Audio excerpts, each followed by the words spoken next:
Je ku mazina nitwa Vyamungu Seth mugabo uvuze kaburungu bashobora gutahura wari mu bisanzwe mu mwaka uheze ibyo twari twakoze twabigire kuri website twigiye kuri website abanywanyi baragenda bagatora umuntu kuri website hanyuma waronse amajwi menshi niwe yacatsinda twarondera batatu twari twaronse nk'abantu bashika kuri 5-6 mugabo batatu nibo baronse amajwi menshi kandi nibo bahawe ubwo bushimwe uno mwaka naho twagerageje gukora ibintu biri live twibigira nka concert kandi biri mu buryo bwa TV show yani nk'ikiganiro cha TV show abantu maze imisi murorera umenyere kurorera ibintu by'abanyamerika nka bya The Voice American Idol ni turi mu mugambi wo gukora nka bijya nyene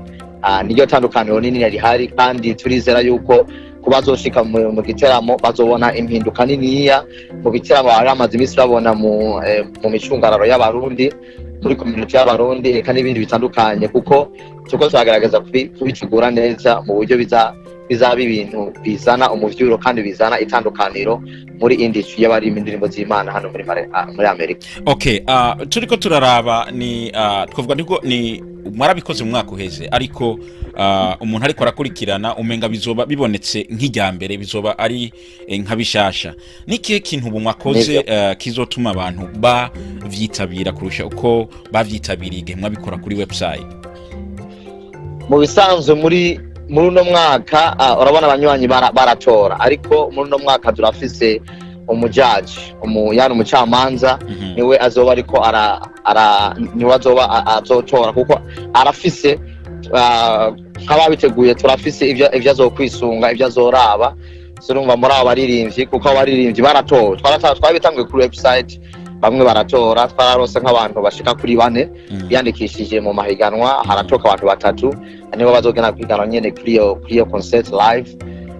urumva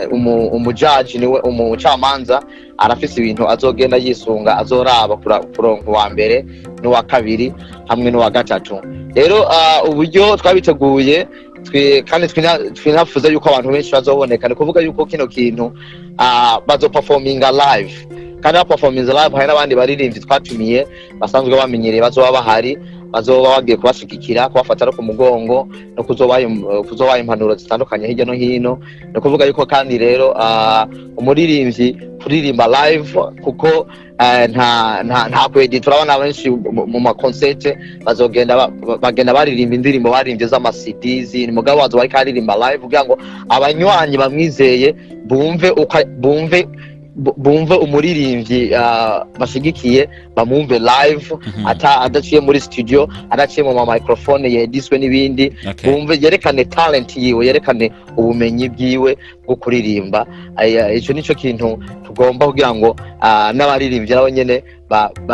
bamenyekanisha abanywanyi wabo ati je nashoboye bivanye nuko byazokwerekana muri ico gihe. Okay, abaririmbyi bibonekana ko bazoba baje gushigikira abaririmbyi bagenzi babo batari mu iryo higanwa nimba bitoba bibi mwotubwira nk'umwe canke babiri kugira ngo hari gihe baba bafise abanywanyi babakunda bamaze kumva ko bazoza kwaririmba canke bazoba barimwo bigatuma nabo kwifuza kugira aho mu ico kibanza bizobera mwo batubwira niba bitoba bibi abanywanyi abaririmbyi bandi bazoba baje gushigikira hariho ba Abeli hariho ba Vincent hajya muri Iowa Demois basanzwe bamuzi kundiri kwikwaya ya SYUB hamwe na nundi migeme azobavuye muri Australia agenda kwizina rya Sesi Ngarama nawe nyene azoba hari muri ico gihe. Okay, murakoze cyane nimba hatari ikindi kintu mwumva ko mushobora kutubwira ko turiko turaraba nka the SYUB show twarigeze cyane twakurikirana ibi bikorwa by'abarundi kuva tugigira hano muri Amerika turabona ko ari ikintu gishasha muzanye kandi n'icyabandanya ko gishobora kuba kinini sinzi ko hari abandi bantu mukorana uretse mwebwe nyene nka shemeza.com. Mu bisanzwe muri kino gikorwa ntitwagiteguye twenyene twaragiteguye na SYUB show nyene ikadufasha muri ibyo kubitegura hariho na